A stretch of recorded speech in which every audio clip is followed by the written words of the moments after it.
how to fix Facebook dating location mismatch.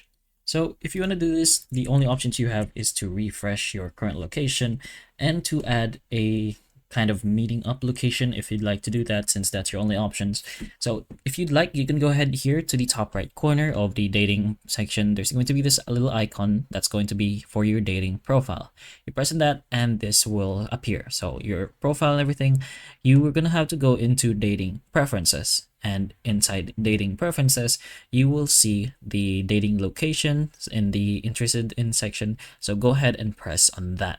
So from here, as we mentioned, there's only two options, which is to go ahead and refresh your current location. And as long as your location services is turned on, then the location should just refresh pretty normally. And make sure you don't have any kind of location mismatch app turned on or any kind of VPNs, since that will mess up your current location. You can also go ahead and put in a location. You can add up to match anywhere locations and edit them once per week. You can also remove locations at any time.